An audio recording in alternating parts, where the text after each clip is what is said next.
Rebentou, Ileaê, Curuzu, toque de Angola e Jexá. Vamos pra cama, meu bem. Me pegue agora, me dê um beijo gostoso. Pode até me amassar, mas me solte quando Ilê passar. Quero ver você, Ileaê, passar por aqui.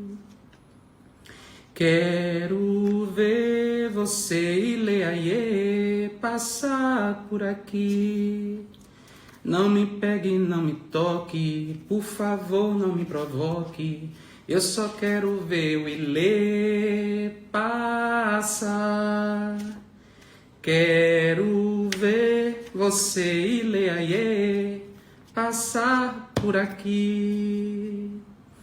Vivo, caros amigos, vivos, caros amigos. Agora o segundo bloco da nossa live. Essa música que eu cantei foi do Ileaê, e eu cantei em homenagem, claro, ao Ilê, por conta do que falamos agora na live do Criolo. Então, reforço aqui as palavras dele. Acompanhem as redes do Ileaê. O Ileaê precisa da nossa audiência, precisa da nossa força, porque o Ileaê dá muito para nós. Vou ver se o nosso convidado já chegou. Silvio Almeida. Chamá-lo logo. Silvio já está aqui.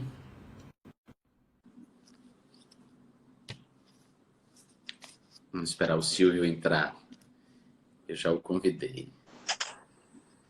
Silvio. Olá, tudo bem, querido? Como vai você? Que Querido. alegria. E você está bem também, né? Tô bem, tô ótimo. Tô Tá bonito. bem, tô. Tá, tá, Obrigado. tá bonito, tá de branco na sexta-feira. Hoje é dia de Oxalá, não é verdade? Eu ia para Babá, eu pedi licença, inclusive, para usar vermelho hoje e preto. Pedi licença ao Oxalá, vou dizer, não, não vou botar branco. Ô Silvio, Tá certo. a imagem está demorando de chegar, tá? O áudio está chegando muito mais rápido que a imagem. Ah, é? Pode ser que o lugar onde eu estou. Peraí, eu vou mudar de lugar e aí eu Vou acho esperar, que vai ficar melhor. tá bom. Vou esperar você A mudar gente de vai lugar. conseguir um Vou lugar aproveitar melhor os aqui. comentários aqui. Ver se agora melhora. A luz talvez não ajude muito.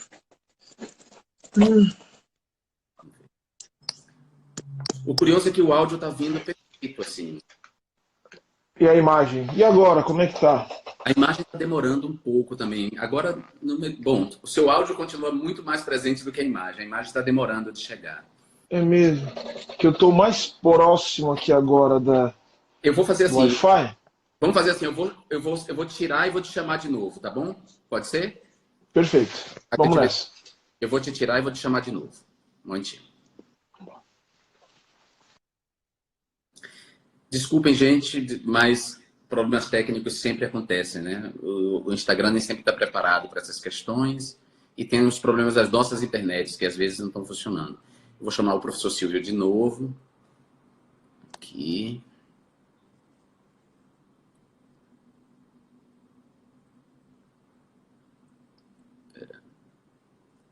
Vamos ver se ele aparece. Novamente. Eu vou reabilitar os comentários aqui rapidinho, só para, caso eu não consiga encontrá-lo, ele fazer uma menção. Pronto, Silvio apareceu.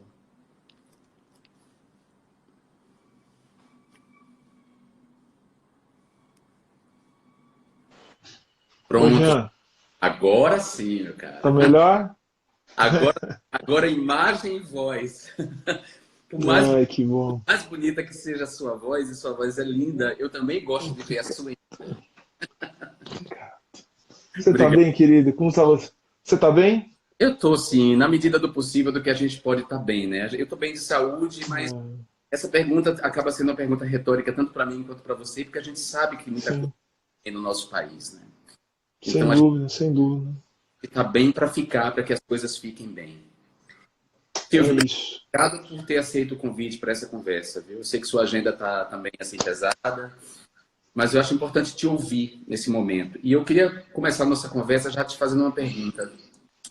Quando eu era deputado federal, eu integrei a CPI do extermínio da juventude negra e pobre no Brasil. O relatório dessa CPI está, inclusive, à disposição das pessoas. Quem quiser ler as conclusões, são conclusões muito contundentes e com provas muito consistentes de que há em curso no Brasil um extermínio da juventude negra e pobre. Entretanto, a CPI se chamaria CPI do genocídio da juventude negra e pobre, e houve naquele momento todo um debate em torno da palavra genocídio, de que ela não era adequada, não era correta. Esse debate retorna agora com os mortos da Covid-19 e com a ameaça em relação aos povos indígenas.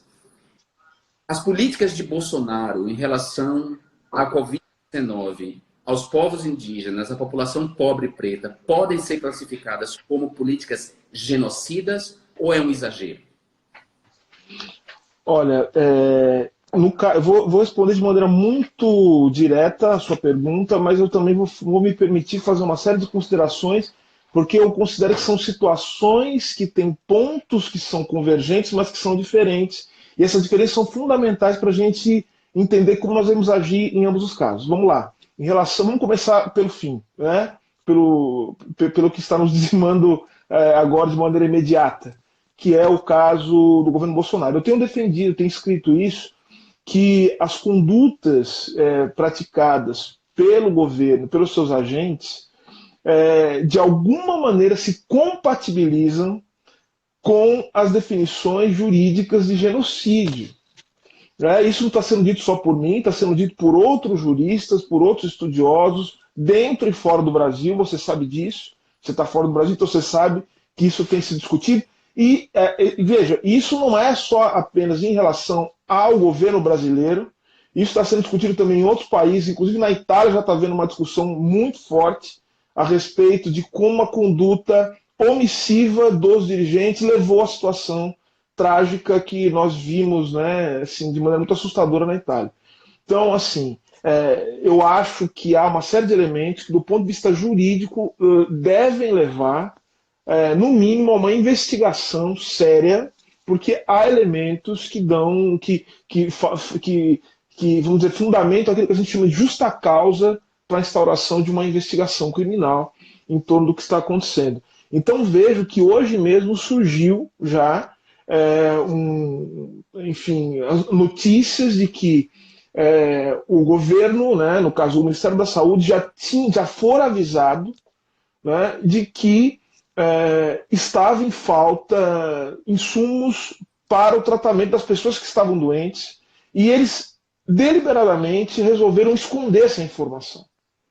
Então, tudo isso são fatos que nos levam a, no mínimo, estabelecer a necessidade de uma investigação sobre o que está acontecendo e que pode sim, né, e estou tomando esse cuidado para que a gente não caia também sempre nessa doideira que eles gostam de fazer com a gente, né?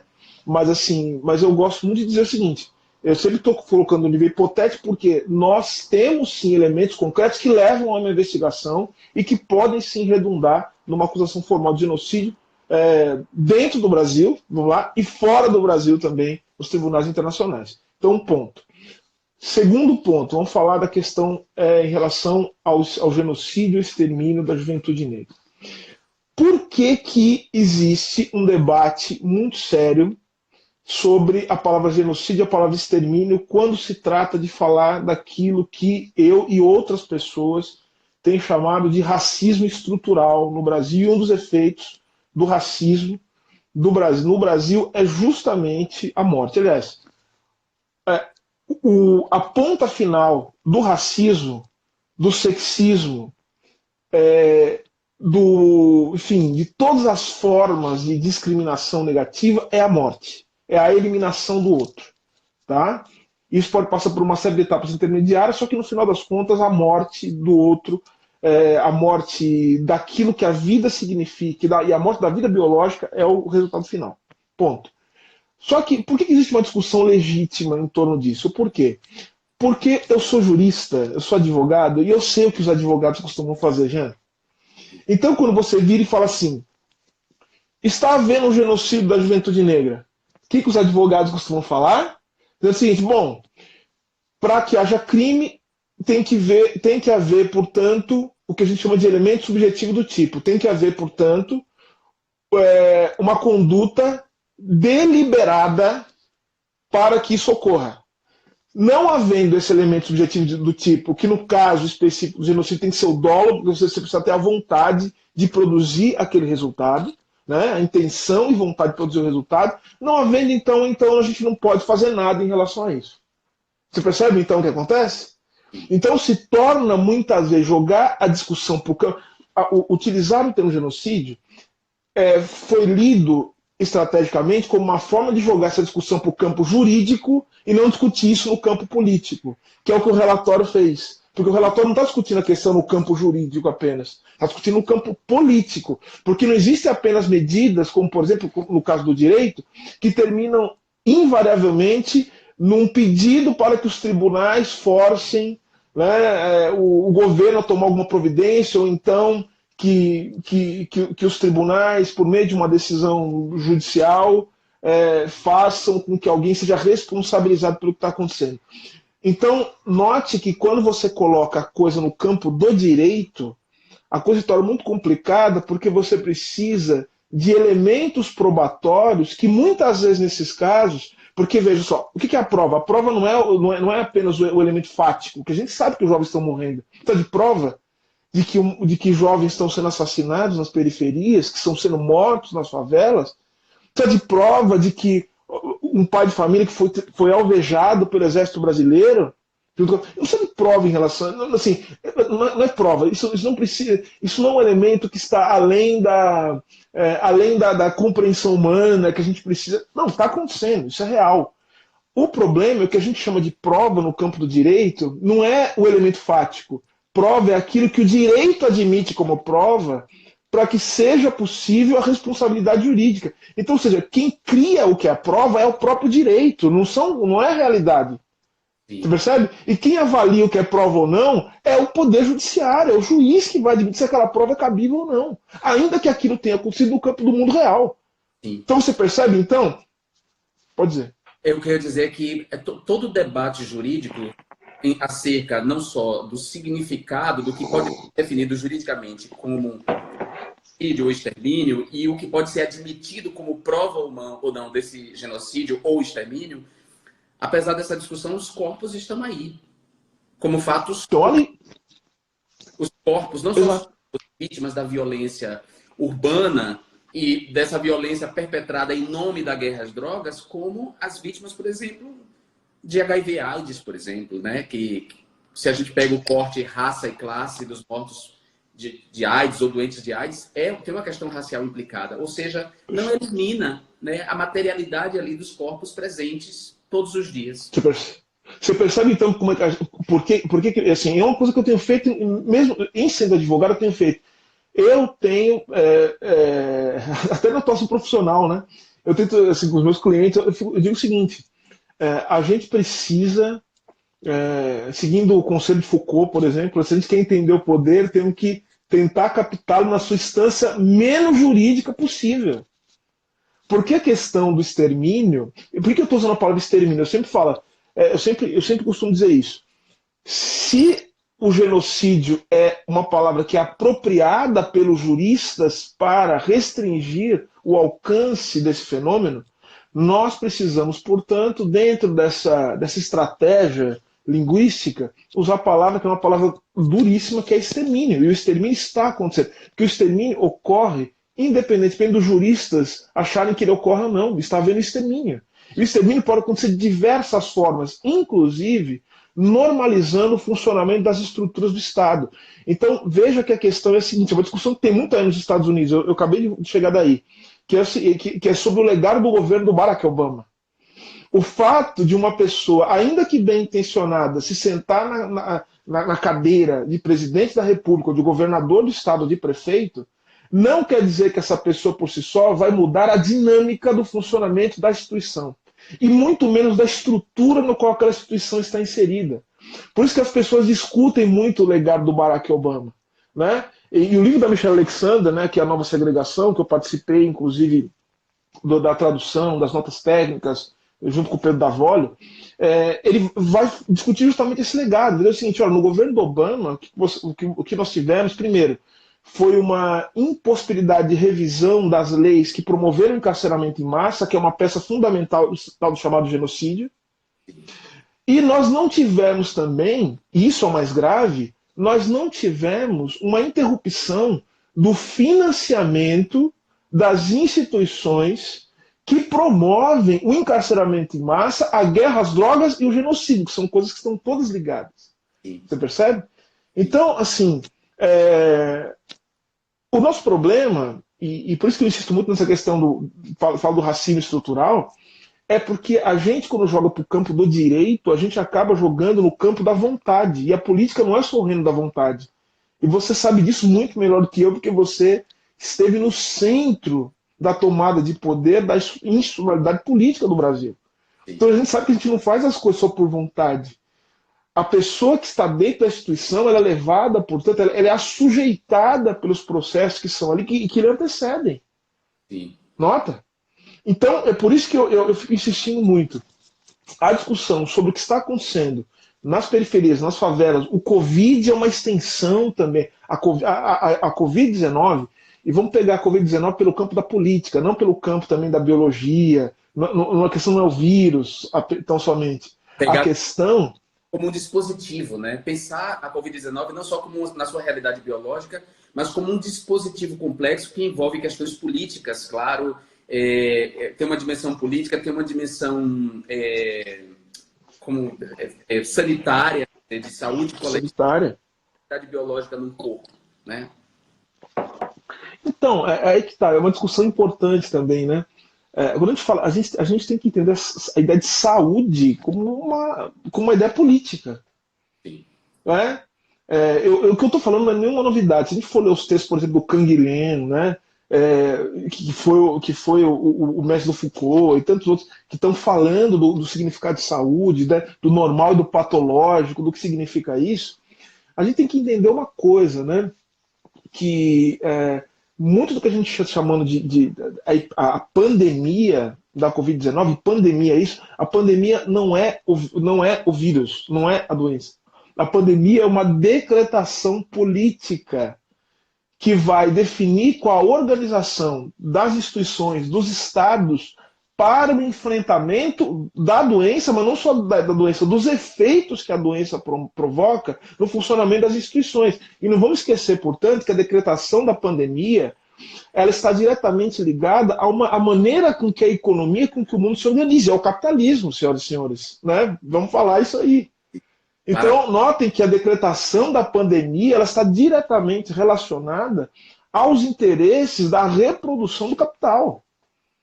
E é por isso que a gente está. E diante do capitalismo em crise, é isso que a gente está vendo que está acontecendo nos Estados Unidos, no Brasil, essa guerra de vacina, né, que vai também, que é uma extensão, né, dessa guerra política, comercial, econômica entre Estados Unidos e China.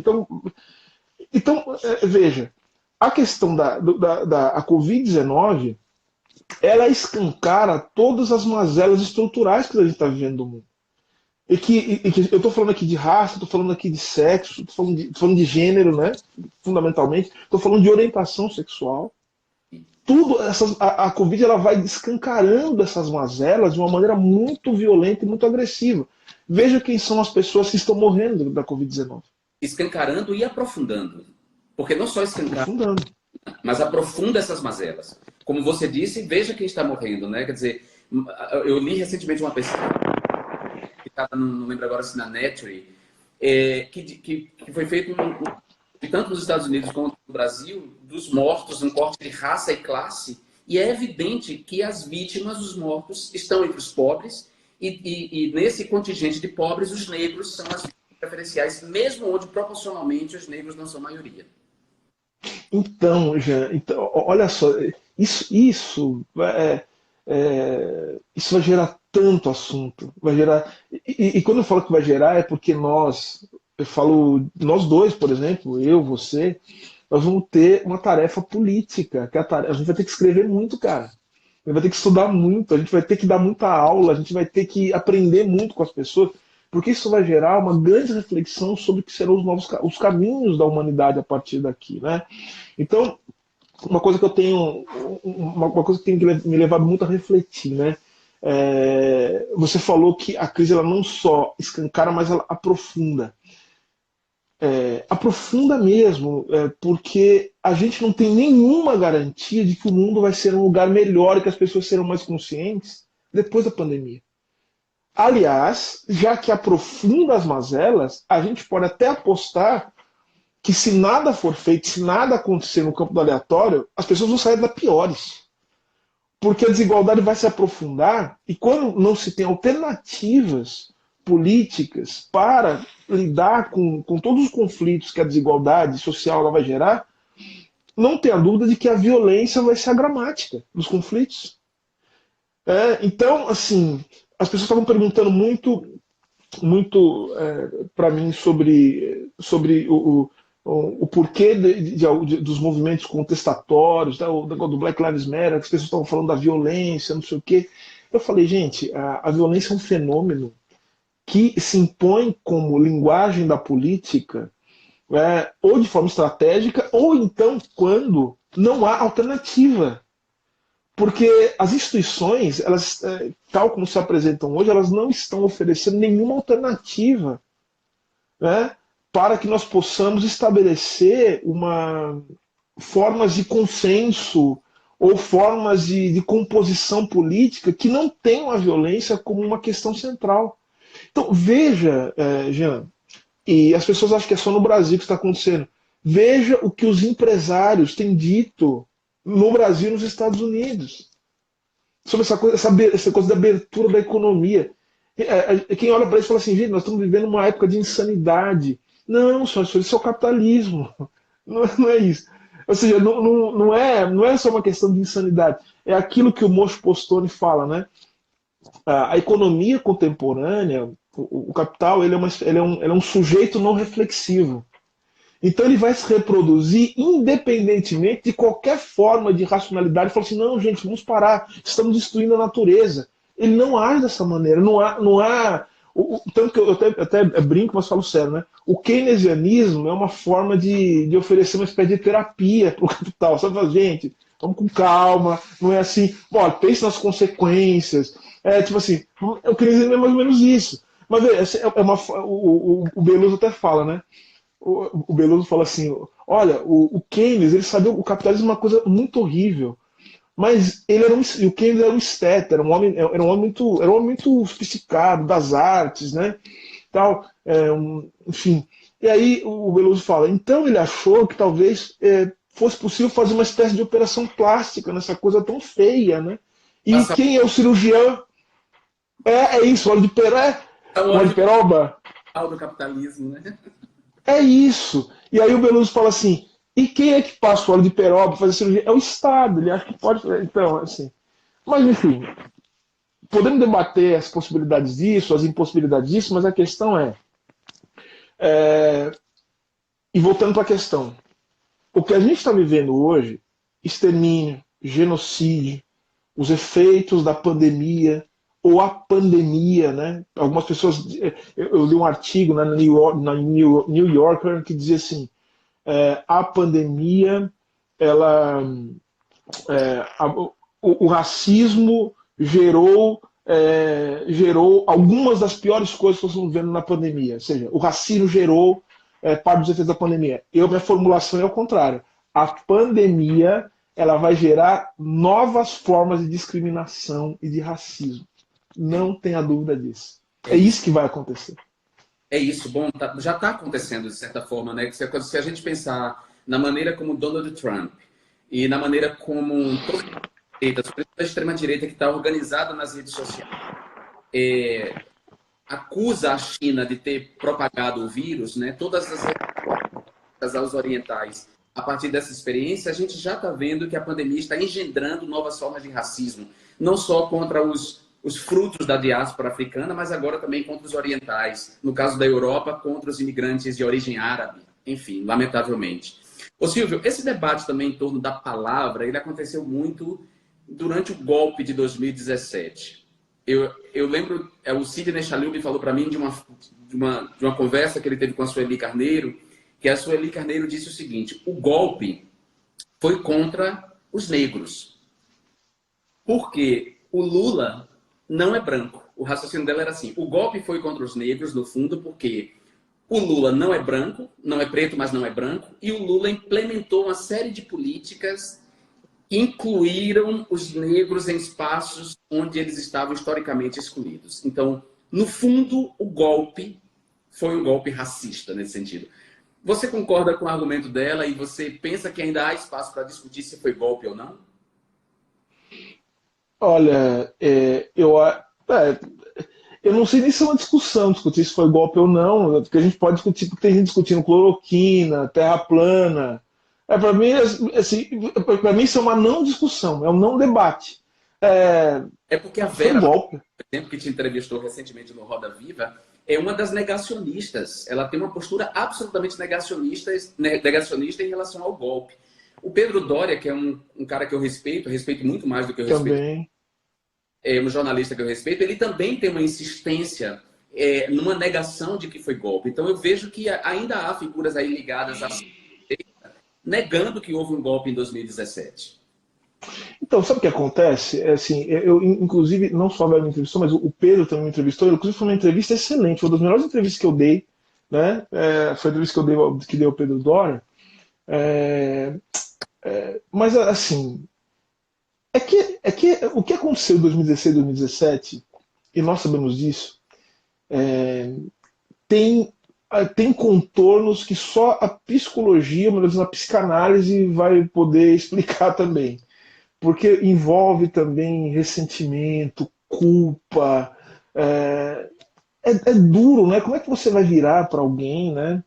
É difícil as pessoas admitirem, né, que elas estavam do lado errado, ou pelo menos, ainda que elas tenham mudado de posição, assim, né, lateralmente, é muito difícil que elas digam o seguinte: olha, de fato, naquele momento eu estava ao lado das pessoas que desencadearam um processo que determinou a derrocada do pouquinho de democracia formal e que o Brasil conseguiu construir a duras penas.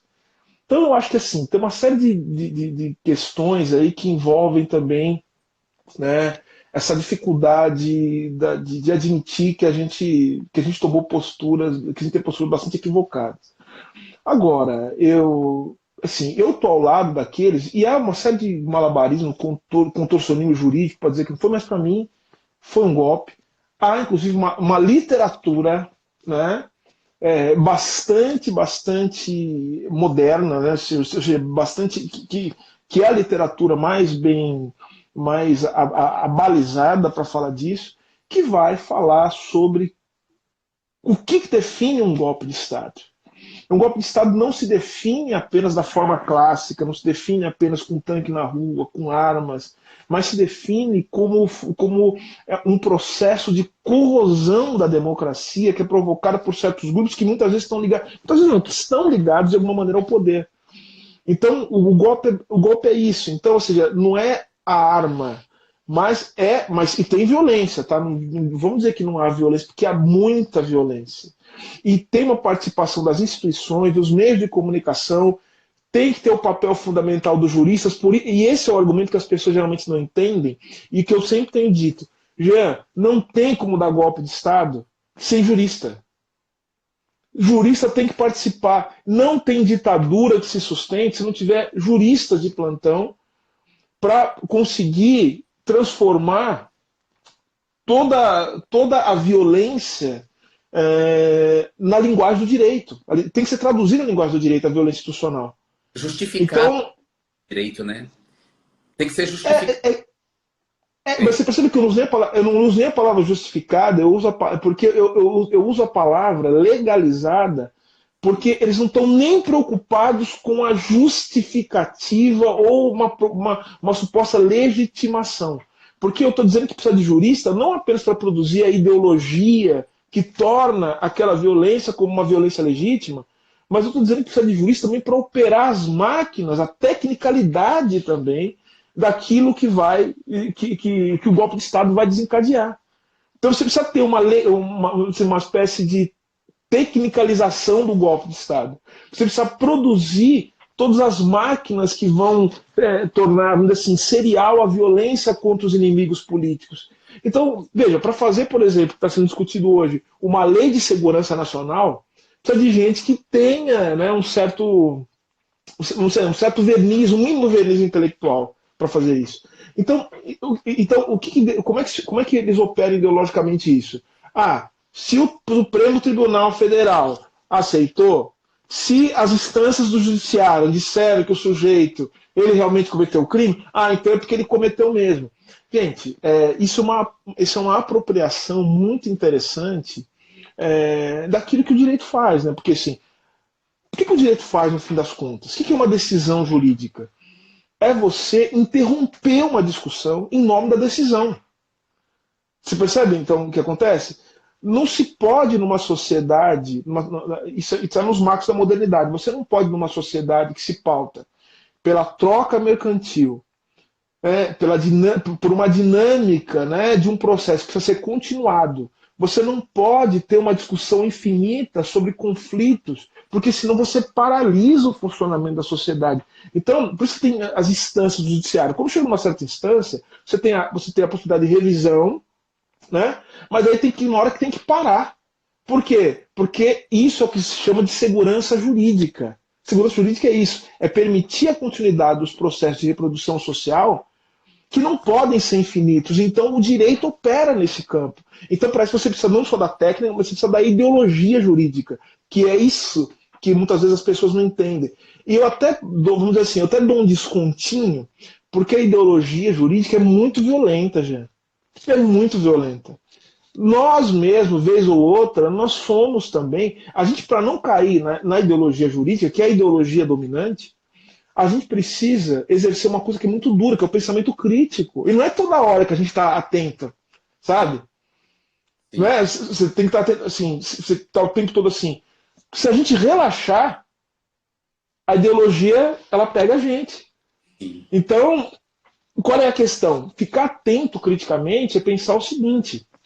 Falar, olha, o fato de um tribunal confirmar uma decisão, e às vezes o tribunal nem confirma a decisão. Sabe o que o tribunal faz? Ele simplesmente não se pronuncia sobre a questão. Você acha que transitar em julgado quer dizer que o tribunal se pronunciou?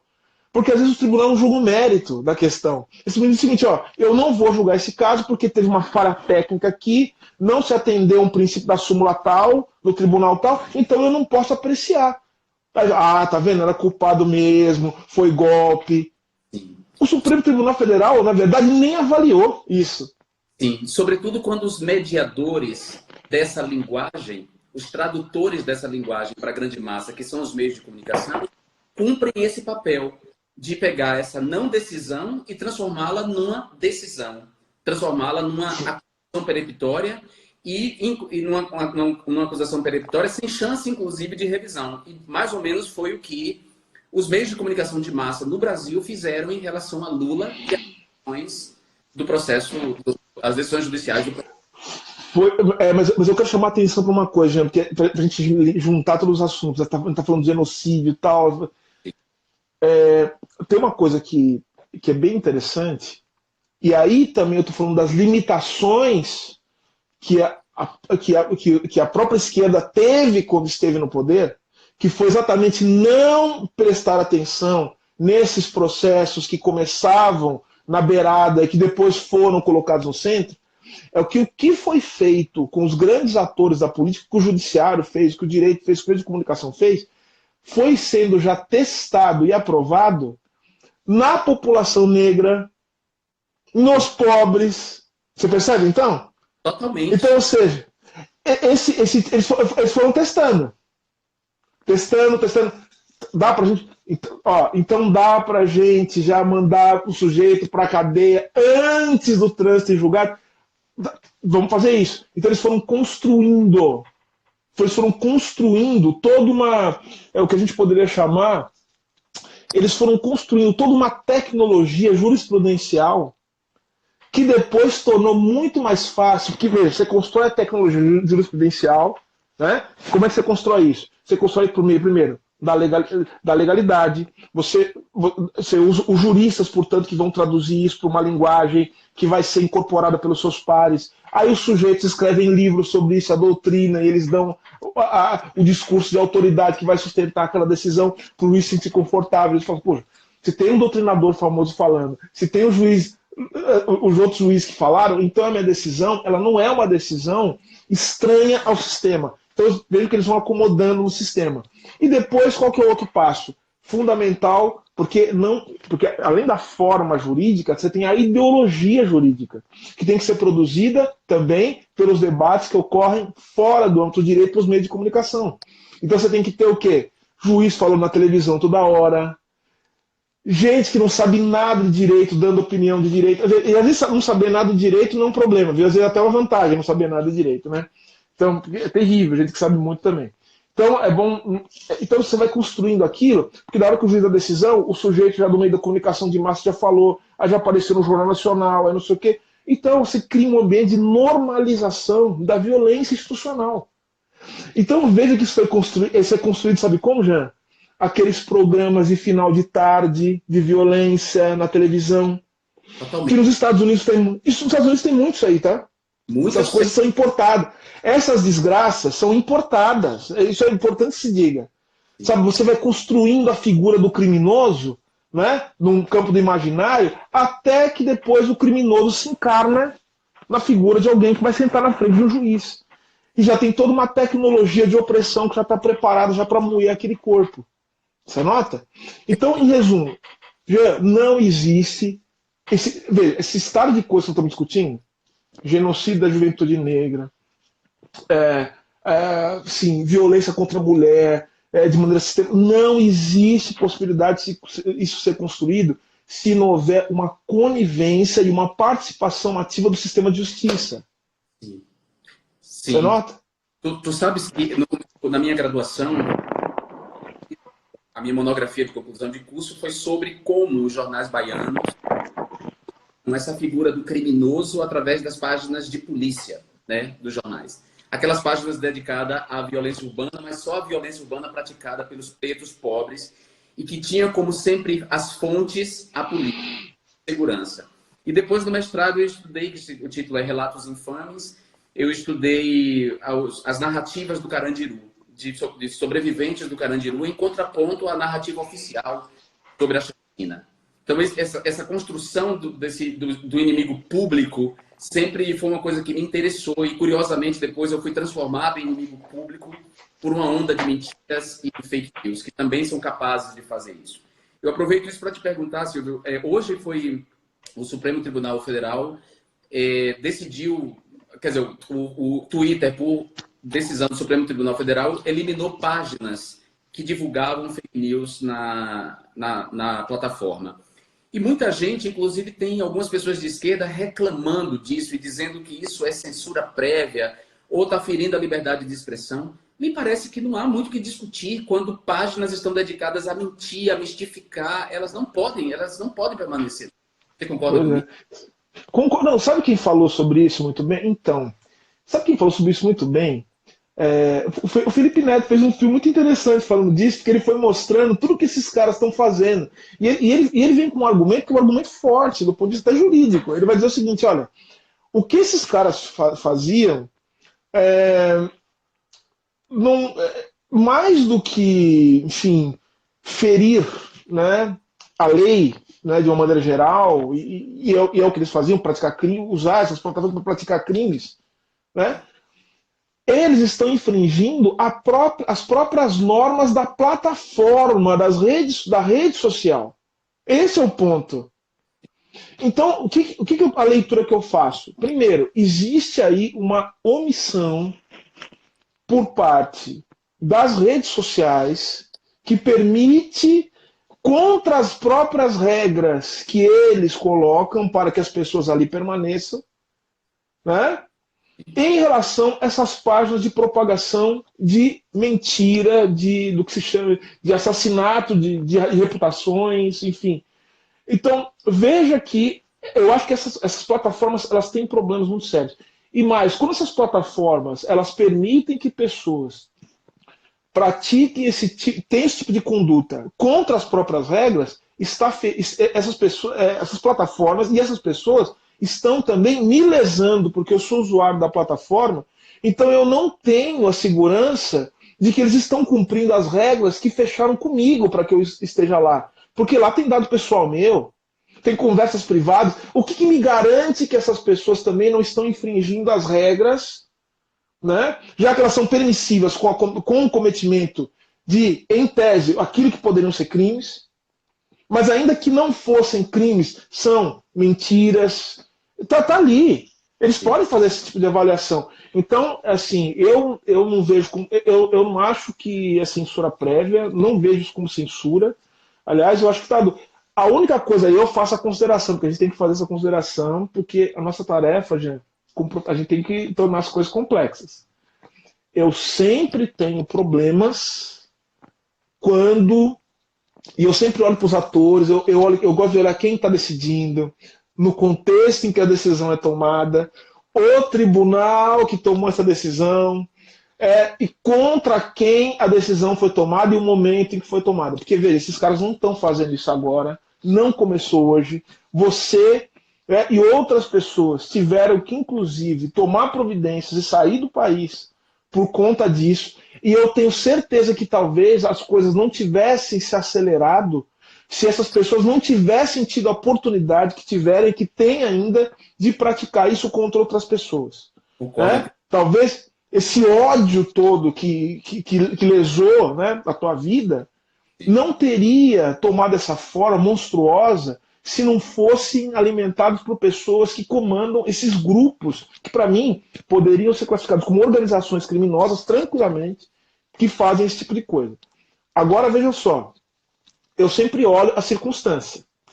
Então, eu não estou classificando como censura, porque eu sou um cara que olha o direito, mas eu também olho a política, e política é conflito. E aliás, é importante que nós temos um projeto político, queremos ver um país melhor, nós entendemos isso, porque não dá para a gente entender políticas longe do conflito, sem um projeto de país, e que nos leve, portanto, a entrar em conflito. Né? Então, qual que é o meu medo? A questão é que essa crença liberal nas instituições, na pureza do direito, faça com que nós também, um dia, possamos, essas tecnologias sejam utilizadas contra nós, quando não é que nós vamos falar mentira, quando nós apresentarmos visões distintas de mundo, o que não é o que esses caras estão apresentando. Tá. Quando alguém, por exemplo, defender o socialismo, quando alguém se colocar como antifascista, ou defender a LGBT, por exemplo, né? Pois é, não. Quando alguém colocar Black Lives Matter, você percebe? Quando defender a pauta LGBT, quando colocar já estão querendo construir a ideia de que Black Lives Matter é um movimento terrorista. O Trump está fazendo isso. As pessoas estão perplexas nos Estados Unidos. Nunca teve uma coisa dessa, ou pelo menos não nessa proporção. Ele está mandando, né, a Guarda Nacional para as cidades e eles estão batendo nas pessoas. Você percebe então o que está acontecendo? O mundo está ficando um lugar muito perigoso, cara. Então a gente tem que tomar cuidado, porque assim, eu sou entusiasta, assim, eu acho que a gente precisa tomar as rédeas da política. Se a gente não entender que, vamos ver, dentro dos marcos da nossa situação histórica, se a gente, eu inclusive tive a oportunidade de falar isso até para o presidente Lula, falei isso para ele. Falei, olha, não dá para acreditar que a gente vai montar um tribunal, ou então indicar alguém para o Supremo, ou então ter um advogado, se essa pessoa não for forjada dentro de certos valores que têm que ser construídos politicamente de acordo com uma visão de mundo que seja compatível com o horizonte que a gente quer atingir. Concordo inteiramente, Silvio. Eu concordo. E sobre essa vigilância, ela é tão importante. Veja, quando eu comecei os meus mandatos, eu entrei num certo momento não porque eu quis, mas uma parte LGBT institucionalizado, entrou em rota de colisão comigo e com o meu mandato porque eu propunha uma criminalização da homofobia que não fortalecesse o Estado penal, que não encarcerasse mais gente. Num país em que o direito quase sempre é voltado contra os mais pobres, para encarcerar os mais pobres, quando os tipos penais, na verdade, servem para isso, para o encarceramento em massa, eu demandava por uma outra compreensão da criminalização da homofobia que significasse menos Estado penal. Isso não quer dizer que eu não acreditasse, não achasse que a violência dura, assassinato, lesão corporal, não tivesse que ter a pena agravada. Mas o que eu propunha era que ofensas à honra, difamação, injúria não fossem, não tivessem como resposta a prisão, tivessem uma medida socioeducativa, alternativa, pecuniária, que transformasse a sociedade. Porque isso que você fala, assim, nós precisamos estar permanentemente numa posição crítica para não deixar que a gente introjete esse discurso, né? Essa ideologia, esse discurso penal. Não, é difícil, mas assim, mais uma vez, né, a gente olhando as coisas dentro do horizonte da prática política mesmo, né? As pessoas sempre me perguntam, Silvio, o que você acha dessa questão do STF, né, decidir sobre criminalização da homofobia, comparação com o racismo? Eu vou repetir até as palavras do meu orientador, o professor Alisson Mascaro, né? Ele falou assim uma vez, ele falou, olha, a gente tem que ter a gente tem que olhar para as coisas também dentro das circunstâncias da luta política. Gente, se criminaliza tanta coisa, sabe, não tem como a gente dizer o seguinte, gente, não vamos criminalizar, vamos deixar isso para depois, vamos criminalizar agora, com um monte de gente morrendo. Né? As pessoas LGBT morrendo, assim, como é que a gente vai pegar e se omitir em relação a uma coisa como essa? Né? Não tem como. Então, assim, não tem como. Assim. Então, veja que isso, de alguma maneira, reflete um índice também da nossa luta política. E essa é uma coisa também que as pessoas têm que entender sobre o direito. Quando uma coisa se torna parte da lei, ou uma decisão judicial que venha nos contemplar, né, enquanto minorias, trabalhadores, trabalhadoras, enfim, isso é o resultado de uma luta política que custou o sangue de muita gente.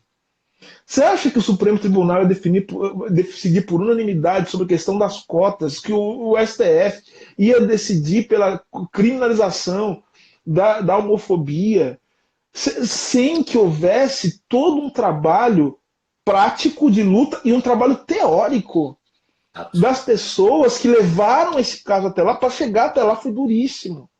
Para cair na Constituição, chegar na Constituição, a questão do racismo como crime inafiançável e tal.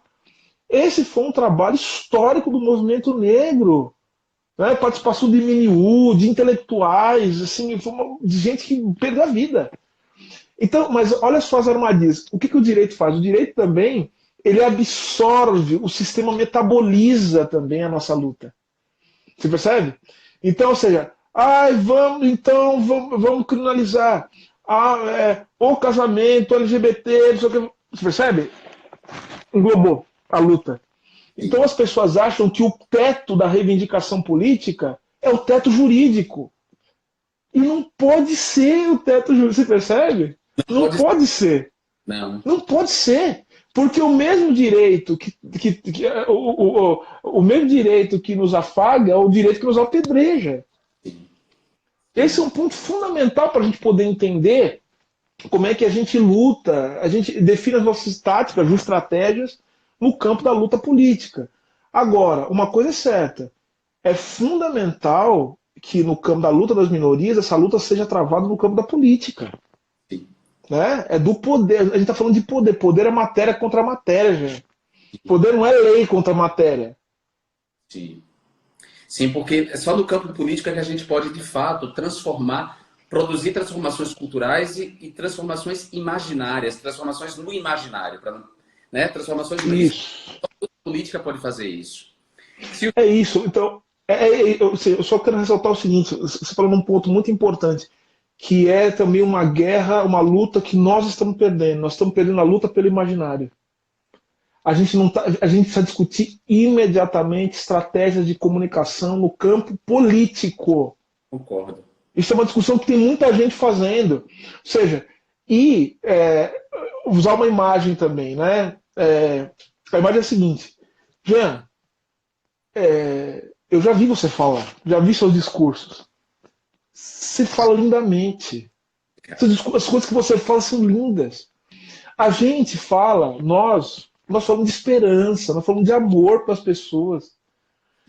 O que as pessoas estão precisando hoje, as pessoas ouvem você falar, me ouvem falar, as pessoas gostam de ver, de falar, e as pessoas precisam de carinho, de amor, de afeto, de esperança, de solidariedade. É isso. Sabe qual é o nosso problema? A gente não tem nem microfone e nem carro de som. Exato. Pode ter o discurso mais bonito que for, cara. Se não tem microfone, se não tem carro de som, e é isso, mas voltamos. Você percebe agora quais são as falhas de quando você teve o poder? Não adianta ter discurso bonito se você não tem microfone e você não tem carro de som. E para ter microfone e carro de som, nesse mundo precisa ter dinheiro. Sim. Você entendeu? Ou buscar uma luta política que democratize o acesso ao microfone e ao carro de som. Porque essa também foi uma luta que a gente tentou travar, enquanto eu fui deputado, a gente tentou travar com a frente parlamentar pelo direito à comunicação e à liberdade de expressão. Ou seja, a democratização dos meios de comunicação, não só os de massa, os tradicionais, mas os novos meios, as novas tecnologias, como essa, por exemplo, a democratização delas é fundamental para que, uma vez que nós não temos dinheiro, a gente consiga ter o mínimo, uma voz, um carro de som que, ainda que não seja de muitos decibéis. Ô, Gilberto, eu quero te falar uma outra coisa. Sabe uma coisa? Isso aqui eu estou te falando de experiência porque eu vivi essa experiência. Vou contar um milagre, ou melhor, vou contar a falta de milagre, mas não vou contar quem foi a pessoa que não quis ser o santo. Eu não vou contar. Sim. Gente, por que você não tem uma universidade dos movimentos sociais? Uma universidade. Por que mais sindicatos não têm universidade? Porque teve uma época que dava para fazer isso, dava para aprovar essas universidades. Por que não fez isso aí? Você percebe o que eu estou falando para você? É o jogo da política. Eu não estou querendo facilitar as coisas. Eu sei que não é fácil, é difícil, que teve problema. Assim, aí a gente precisa discutir onde é que houve problema, onde é que houve acomodação, onde é que o conflito. Isso é discussão de tática e estratégia. Mas que tem que rolar. Isso que tem que rolar. Porque a gente, veja, assim, é uma posição pessoal. Acho que eu nunca falei isso publicamente, não vou falar. A gente precisa ter apetite pelo poder. Sim. Não adianta ficar com esse negócio. Não, assim, sabe, ficar festejando derrota o tempo todo. Nós não somos produtos, nós somos produto da vitória. Porque a gente fica. Porque essa é a questão da história. A gente fica olhando, né, a situação de hoje e fala, puxa vida, fomos derrotados. Se a gente tivesse sido derrotado, a gente estava morto, cara. Exato. Exato. Ou seja, você é um homem. Você é um homem nordestino, homem gay, nordestino. Olha só, quais as probabilidades de você estar onde você está, você ter um mandato, você ter essa voz maravilhosa. Eu sou um homem negro. Sim. Qual a probabilidade? Nós somos produto da vitória, não somos produto da derrota. Não, assim, somos da vitória, eu concordo inteiramente. Somos da vitória, a gente precisa ter apetite para ganhar. Assim, eu estou lutando para ganhar. Eu não sei se eu vou levantar a taça. Mas eu vou lutar para os meus levantarem lá na frente. Eu também. É essa a vitória. Eu também. E com essa fala sua incrível, eu vou encerrando a nossa live, que está chegando no final. A gente tem que ter apetite mesmo pela vitória, a gente tem que aprender a resistir, fundamental. E nesse caso, assim, a violência me obrigou ao exílio, mas o exílio também foi uma maneira de continuar vivo e continuar falando, quando eles queriam, na verdade, me silenciar. Então, vamos ter esse apetite, sim, pela vitória. Sim, Jean, a gente podia, inclusive, a gente pode depois conversar, depois, nosso papo, porque eu gosto muito de você, Eu também. você sabe disso, você é muito querido. E a gente pode conversar também historicamente, todas as pessoas que foram para o exílio e que voltaram na glória. A gente pode falar sobre isso. E voltaram, inclusive, para mudar os seus países, fazerem... É isso. Obrigado, meu amigo. Obrigado mesmo, viu? Pela generosidade. E vamos marcar Imagino. festas no futuro. Um beijo. Beijo pra você, meu irmão. Tudo de bom. Obrigado, axé. Axé. Silvio maravilhoso, né, gente? Ó, só para lembrar para vocês, na segunda-feira, Marielle Franco faria 41 anos de vida. Para celebrar esse aniversário, o Instituto Marielle Franco fará no domingo uma live com a Elza Soares para celebrar. A live será no YouTube, no canal do Instituto Marielle Franco. Então, eu convido a todas e todos vocês para irem lá. Muito obrigado pela audiência, por terem estado aqui ouvindo essa conversa tão bacana. Lembrando que a live, caros amigos, da próxima semana, quarta-feira, será com a antropóloga e documentarista Débora Diniz, que está no exílio, e com Zé Cabaleiro, no segundo bloco, cantor e compositor maranhense. Um beijo a todos e todas vocês, muito obrigado e até a próxima.